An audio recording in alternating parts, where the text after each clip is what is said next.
Hello, good morning everyone. I am Sulastri Papahan. I am from the fourth group. So now we want to present our presentation about Mona Baker's perspective on equivalence. There are four typology Mona Baker's equivalence. The first is equivalence at word level. The second, equivalence above word level. And then grammatical equivalence. And the last is textual equivalence.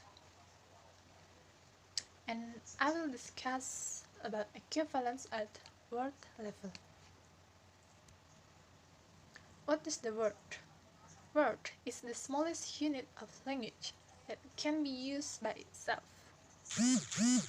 This is explanation by Bollinger and Sears 19 and 68 in 43. Mona Baker in Mona Baker 19 and 91 and 17 also said that word is smallest unit which we would expect to process individual meaning.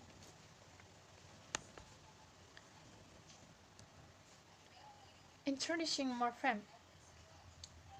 The term morpheme is the minimal formal element of meaning in language. Morpheme cannot contain more than one element of meaning and cannot be further analyzed. Lexical meaning, propositional versus expressive meaning. The propositional meaning of word or an utterance arises from the relation between it and what it refers to or described in a real or imaginary word, as conceived by the speakers of the particular language to which the word or utterance belongs. An expressive meaning relates to the speaker's feeling or attitude rather than to what word and utterance refer to. Purpose meaning. Purpose meaning arises from co-occurrence retribution, into selection retribution, and collocational restrictions. And effort meaning is geographical and temporal and social. The problem of non-equivalence. There are culture-specific concepts. The search language word may express a concept which is totally unknown in the target language. For example, English concept difficult to translate, namely speaker. It has no equivalent in many languages, such as Russian, Chinese, and Arabic, and among others. It is often translated into Russian as German, which does not reflect the role of the speaker of the House of Commons as an independent person who maintains authority and order in Parliament.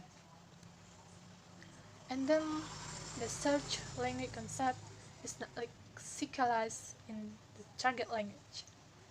The search language word may express a concept which is known in the target culture but simply not lexicalized. That's not allocated target language word to express. For example, the adjective standard expresses a concept which is very accessible and readily understood by most people, yet Arabic has no equivalent for it. And then the search language word is semantically complex.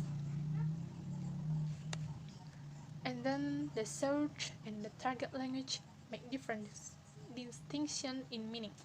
The target language may make more or fewer distinction in meaning than the search language.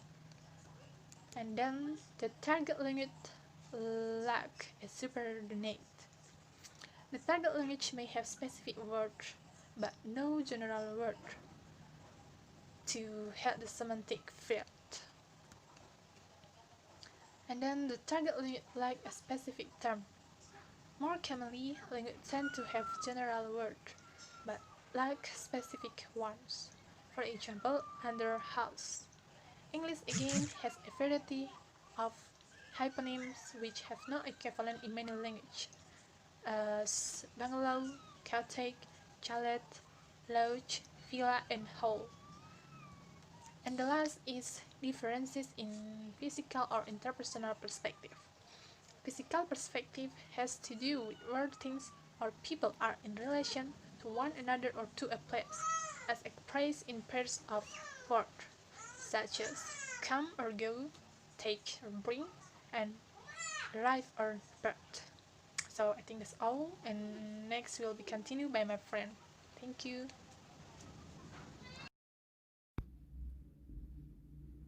Okay, I am Ernita Nababan as a second speaker. In this occasion, I will explain equivalence about word level. For the first, what happens when words start combining with other words to form stretches of language? The second, combination restrictions.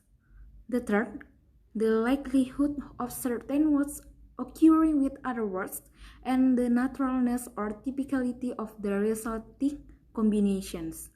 For the fourth, the difficulties encountered by translators as a result of differences in the lexical patterning of the source and target language.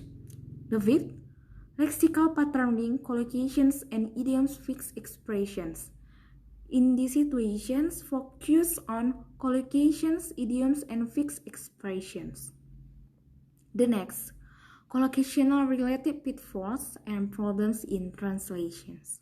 A. The engrossing effect of source text patterning. Translators sometimes get quite engrossed in the source text and may produce the oddest collocations in the target language for the justifiable reason. For the example, back at the dark mahogany tables of the commissions, I found myself again set opposite the familiar, tall languid figure of Sir Godfrey, Loquacious rocking gently on his chair with his hands clasped behind his head, and his eyes closed as he listened or slept through the hearings, had been looking into us for our years, and knew our business backwards. What am I doing here?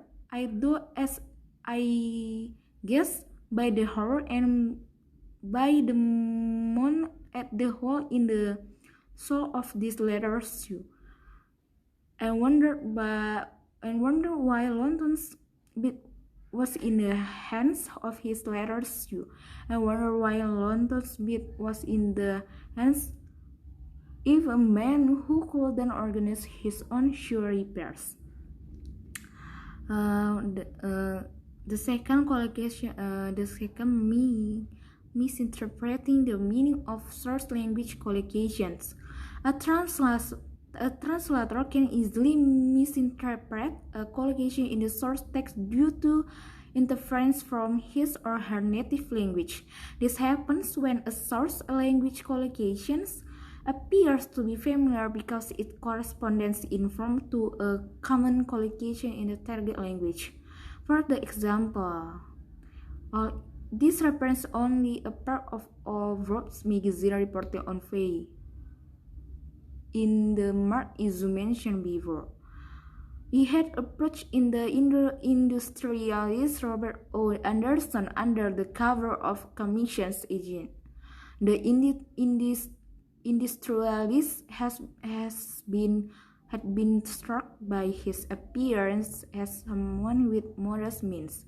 Mr. Anderson was therefore astonished. His sudden acquisitions of a considerable fortune.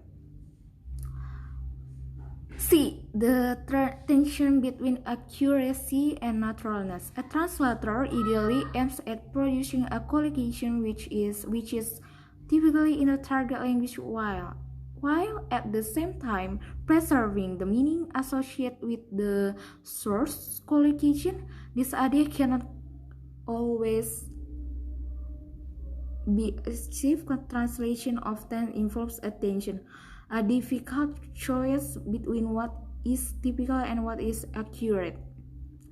The nearest acceptable collocation in a target language will often involve some change in meaning.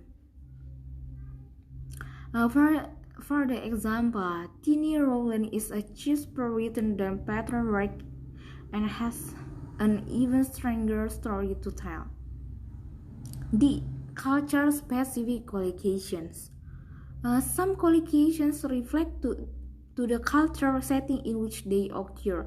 If the cultural setting of the source and target language are significantly different, there will be instances when the source text will contain collocations which convey that to the target reader will be unfamiliar associations of ideas. They point to concepts that are not accessible to the target reader. Example, papers relating to the lesser known language will be particularly welcome. A. Marked collocation in the source text. Unusual combinations of words are sometimes used in the source text in order to create new images. Ideally, the translation of a marked collocation will be similarity marked in the target language. For example, Canada has chosen to enrich its dual cultural heritage in its situations, and the result of visual translation has taken firm root. For the second, Canada has chosen to insert the word its Allah's invention, its double cultural heritage in its situation, and of visual translation is as a consequence solidity word there.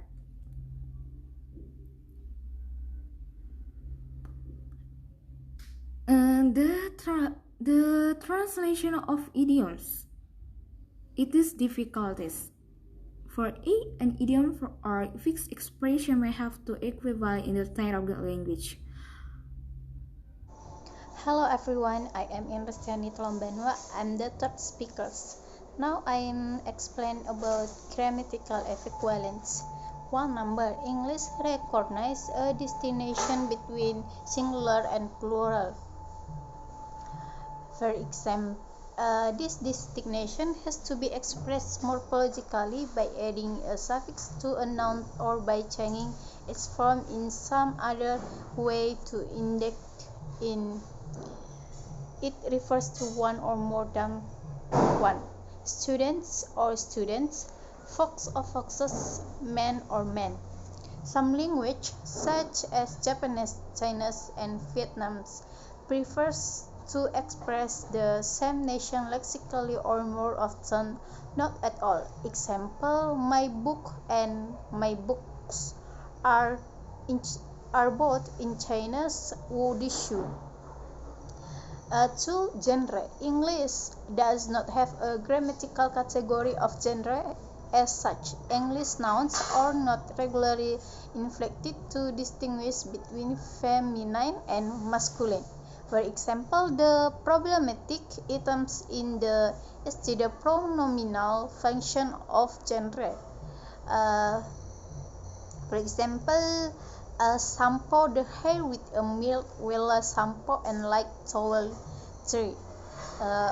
Apply cholesterol super directly onto the hair and massage gently. Passive voice instead of the imperative in order to avoid specifying the subject of the verb altogether. Next, for example, do not touch the power cord with wet hands as it may cause electric shocks. Nu etigeti cablul cumenil ude caci are produced on shock electric.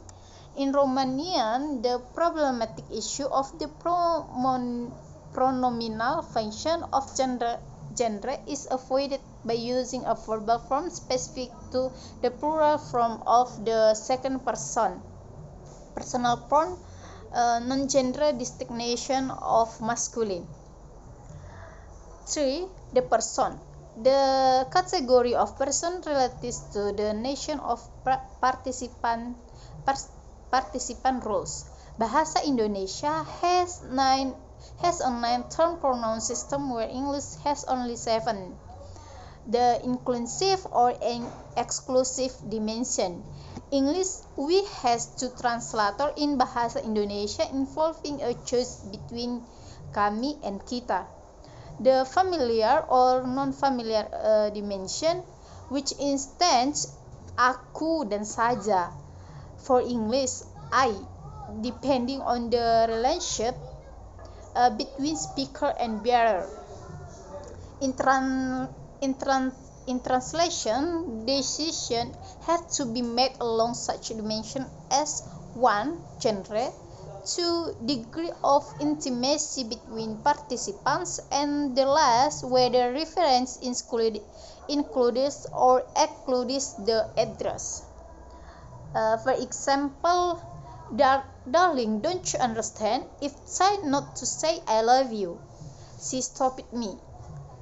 I understand, Carlos, and I like you, and I like your funny way of doing things. Okay. The four, tense and aspect. Tense and aspect. Strategy. 1. The use of adverb adverbals to indicate time reference where necessary and feasible in a Chinese translator. 5. And the last, scientific and technical.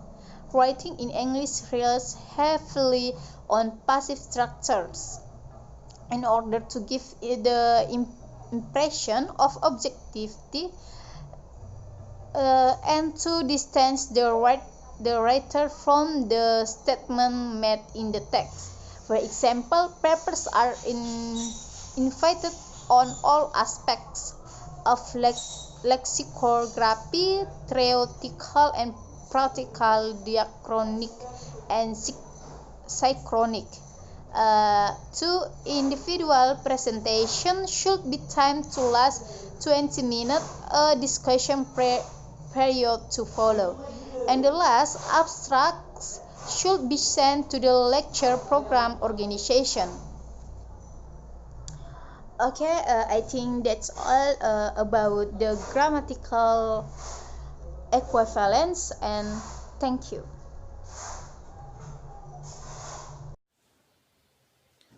Good morning. My name is Nabil Chandrauta Barat. Today I want to presentation about textual equivalent. Okay, textual equivalent, two types of structure: thematic structure and information structures. Approach to the analysis of clause as a message thread. Thematic structure and information structure are separate, though often overlapping, features of discourse organization. The two structures are seen to be essentially distinct from each other. For example, formally model provide a reasonable accurate system for predicting the position of heavenly bodies in the sky. Thematic choice involves selecting a clause element as theme. The main clause elements are subject, predicator, object, and complement, like thematic structure. Information structure is a feature of the context rather than of the language system. As such, one can be only decide what part of a message is new and what part is given within a language or situation context. Identifying signal of information status information status is one area of information structure that is clearly relevant in translation. Now, I want to explain textual equivalence cohesion. Cohesion is the network of lexical, grammatical, and other relations which provide links between various parts of a text. There are types of cohesion. References. References. The theme is references is traditionally used in semantics for the relationship which holds between a word and what it points to in the real world. And subti-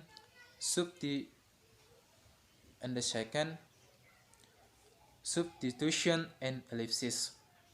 Substitution and ellipsis are grammatical rather than semantic relationship in substitution. An item is replaced by another item. Conjunction. Conjunction involves the use of formal markers to relate sentence, clause, and paragraphs to each other. Unlike references, substitutions and the reader to supply missing information either by looking for it elsewhere in the text or by filling structure logic. There are types of conjunctions. The first types in the conjunctions adjective, the second adversative, third causal, and the last continuatives. For example, after they bet for the battle in snowed. Lexical cohesion. Lexical cohesion refers to the role played by the selection of vocabulary in organizing relation within a text. Lexical cohesion into two main categories: narration and collection.